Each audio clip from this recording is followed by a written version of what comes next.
Rajahmundry rural నియోజకవర్గం నుంచి వచ్చిన వైఎస్ఆర్ సిపికి సంబంధించిన ముఖ్యమైన నాయకులు,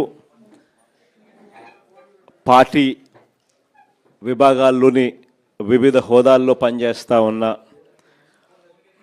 అందరికీ కూడా, నాయకులకు, కార్యకర్తలకు, స్నేహితులకు అందరికీ కూడా హృదయపూర్వకంగా వెల్కమ్ చెప్తా ఉన్నాను. మీ అందరికీ కూడా కనిపిస్తూ ఉన్న విషయమే, ఎన్నికలు జరిగి చూస్తూ ఉండగానే 3వ సంవత్సరంలోకి కూడా ఎంటర్ అయిపోయినాం. కళ్ళు మూసుకొని కళ్ళు తెరిచేసరికి ఇంకొక సంవత్సరం దాటితే ఆ తర్వాత ఎలాగో నా పాదయాత్ర కూడా స్టార్ట్ అయిపోతుంది.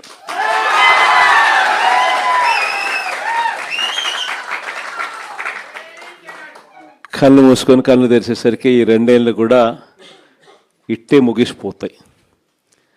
చూస్తా 3వ ఏడాది కూడా వేగంగా గడిచిపోతూ ఉన్న పరిస్థితులు కూడా చూస్తూ ఉన్నాం. ఈ క్రమంలో ప్రతి ఇంట్లో కూడా ఇప్పటికే చర్చ మొదలైంది. మామూలుగా 2 సంవత్సరాలు పూర్తయిపోయి 3వ సంవత్సరం నడుస్తూ ఉన్నప్పుడు ఏ పార్టీకైనా కూడా, ఏ ప్రభుత్వానికైనా కూడా యాంటీ ఇన్కంబెన్సీ అన్నది మామూలుగా ఈ స్థాయిలో ఏదన్నా ఉంటే ఉంటుంది. బాగా చేస్తే అసలు మామూలుగా అయితే మనలాంటి పాలన చేస్తే అసలు ఉండకూడదు. కానీ చంద్రబాబు నాయుడు గారు లాంటి పాలన చూసినప్పుడు మాత్రం మామూలుగా అయితే ఈ స్థాయిలో ఎక్కడన్నా ఉండేదాన్ని ఈ స్థాయిలో ఇప్పటికే కనిపిస్తూ ఉంది.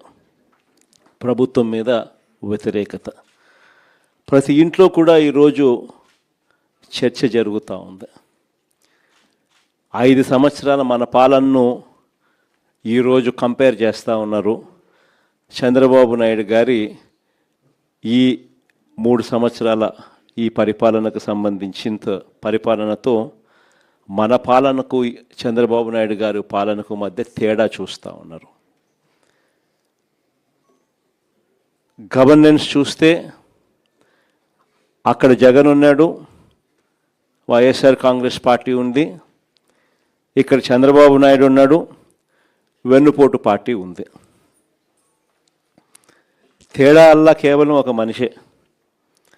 కానీ పరిపాలన చూస్తే ఆ రోజు మన 5 సంవత్సరాల పాలనలో ఈరోజు ప్రతి ఇంట్లో కూడా చర్చ జరిగేది ఏమిటి అనంటే, జగన్ ఎలా చేయగలిగాడు, చంద్రబాబు నాయుడు గారి పాలనలో ఎందుకు జరగడం లేదు అన్న చర్చ ప్రతి ఇంట్లో కూడా జరుగుతూ ఉంది.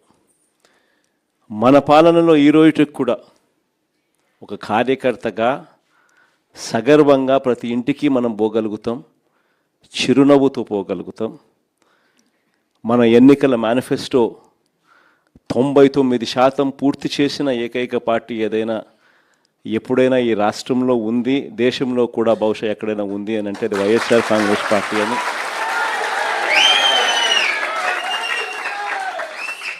సగర్వంగా చిరునవ్వుతో ప్రతి ఇంటికి వెళ్ళి మా పాలనలో ఇలా జరిగింది అని చెప్పి కూడా గొప్పగా మనం చెప్పుకోగలుగుతాం. ఈరోజు మన పాలనకు, చంద్రబాబు నాయుడు గారి పాలనకు తేడా ప్రతి ఇంట్లో కూడా కంటికి కనిపిస్తూ ఉంది. ఎవరైనా చంద్రబాబు నాయుడు గారిని అడిగితే రెడ్ బుక్ రాజ్యం, ప్రశ్నించే గొంతు మీద కేసులు, అక్రమ కేసులు, మామూలు కేసులు కూడా కాదు, అక్రమ కేసులు, అరెస్టులు రొటీన్గా సాగుతూ ఉన్నాయి. ఈ లెవెల్లో రొటీన్గా సాగుతూ ఉన్నాయి అని అంటే లా అండ్ ఆర్డర్ అనేది గాడి తప్పింది. ఎందుకనంటే ఎప్పుడైతే పోలీసులను నువ్వు ఈ మాదిరిగా ఉపయోగించుకోవడం మొదలు పెడతావు, అప్పుడు ఆటోమేటిక్లీ గాడ్ అనేది తప్పిపోతుంది. ఈరోజు గాడి ఏ స్థాయిలో గాడి తప్పిందో మీరంతా కూడా చూస్తూ ఉన్నారు. మీ రాజమండ్రిలోనే జరిగిన ఘటన చిన్న ఉదాహరణ చెప్తా. ప్రియాంక అని చెప్పి డాక్టర్ ప్రియాంక అని చెప్పి ఓ పోస్ట్ గ్రాడ్యుయేట్ స్టూడెంట్ కళ్ళ ముందర కనిపిస్తూ ఉంది. సోషల్ మీడియాలో వీడియోస్ చూస్తే, వైరల్ అవుతూ ఉన్నాయి వీడియోస్ చూస్తే నిజంగా బాధ అనిపిస్తుంది. తాగిన మైకంలో, మత్తులో, అది మరి గాంజాయా లేకపోతే మద్యమా ఏమో కానీ ఆ మత్తులో గుద్దడం ఒకసారి కూడా కాదు, గుద్దిన తర్వాత మళ్ళీ మళ్ళీ గుద్దుకుంటూ వెళ్ళిపోవడం. అటువంటి వాళ్ళ మీద చంద్రబాబు నాయుడు గారి గవర్నమెంట్లో ఏం కేసు పెట్టినారు? సరైన సెక్షన్లలో కేసులు కూడా పెట్టే కార్యక్రమం కూడా జరగల. చివరికి ఆ పాప నాన్న బాధతో మాట్లాడితే వైఎస్ఆర్ కాంగ్రెస్ పార్టీ అన్ని రకాలుగా తోడుగా నిలబడి ఆ కుటుంబానికి అండగా నిలబడితే ప్రజలు, వైఎస్ఆర్ కాంగ్రెస్ పార్టీకి సంబంధించిన కార్యకర్తలు అందరూ కూడా ఏకమై ప్రొటెస్ట్ తెలిపితే చంద్రబాబు నాయుడు గారు అయినా కూడా మనసు కరగని పరిస్థితిలో ఆ ప్రభుత్వం ఉంది. మరోవైపున చూస్తే దొంగ కేసులు ఏ స్థాయిలో ఉన్నాయి. మన అప్పలరాజు డాక్టర్ శ్రీకాకుళం ఒకసారి చూస్తే పాపం అప్పలరాజు కొడుకు బైక్ యాక్సిడెంటు, కారు కాదు, 18 ఏళ్ళ పిల్లోడు, బైక్ యాక్సిడెంటు. పాపం బైక్ యాక్సిడెంట్ పొరపాటున జరిగితే వెంటనే ఆ పిల్లోడు 108కి వెంటనే ఆ పిల్లోడే ఫోన్ చేసినాడు. ఆపి ఆ ఒక గొర్రెల కాపరిని గుద్దిన అతన్ని పాపం తానే సిపిఆర్ కూడా చేసినాడు. మళ్ళా అప్పలరాజే మళ్ళీ పోలీసులకు కూడా ఫోన్ చేసి కూడా పిలిపించినాడు. అప్పలరాజు మీద పెట్టిన కేసు ఏంది? మర్డర్ కేసు అంట, కుట్ర అంట మర్డర్.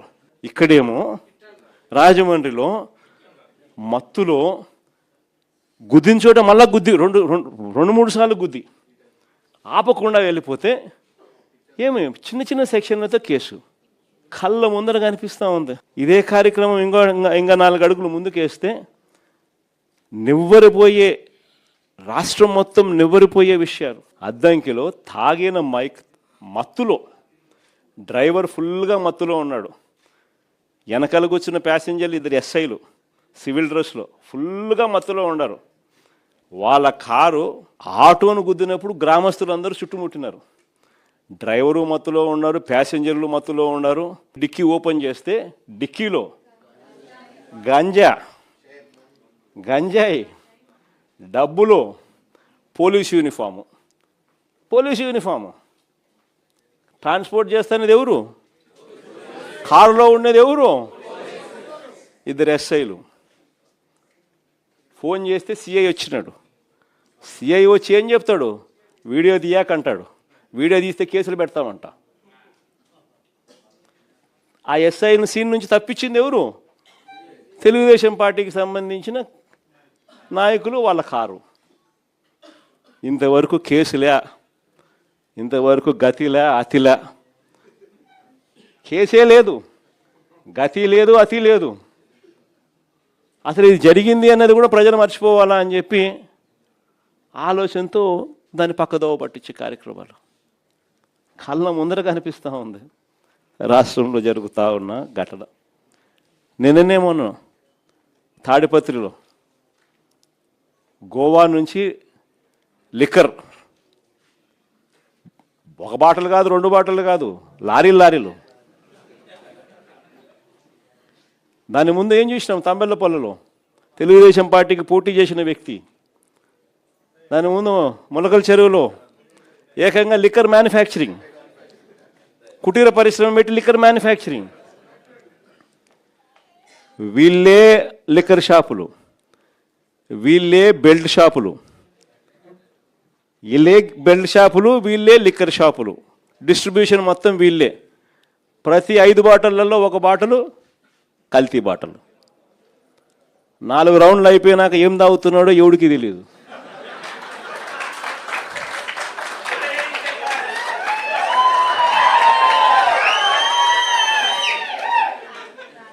లిక్కర్ షాప్ పక్కనే పర్మిట్ రూము, లిక్కర్ షాప్ పక్కనే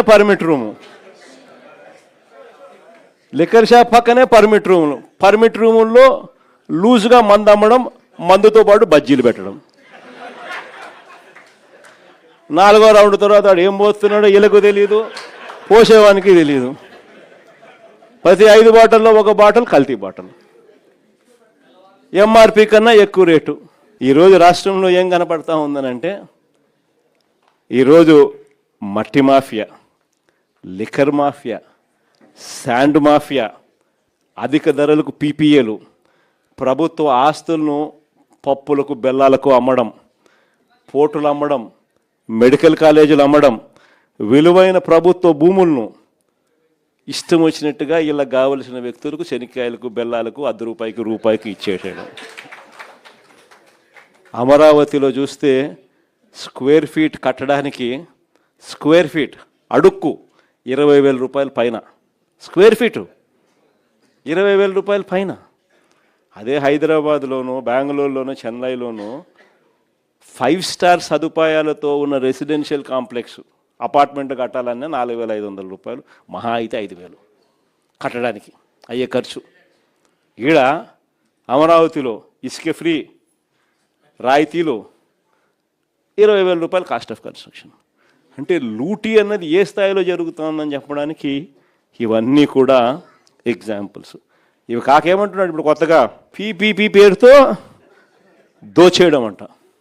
ఏందంట, హాస్పిటల్ అంట పీపీపీ అంట, త్రాగునీరంట పీపీపీ అంట, ఆర్టీసీ అంట పీపీపీ అంట, చెత్త ఎత్తడం కూడా ఇక మీదట ప్రైవేట్ వాళ్ళకే అంట.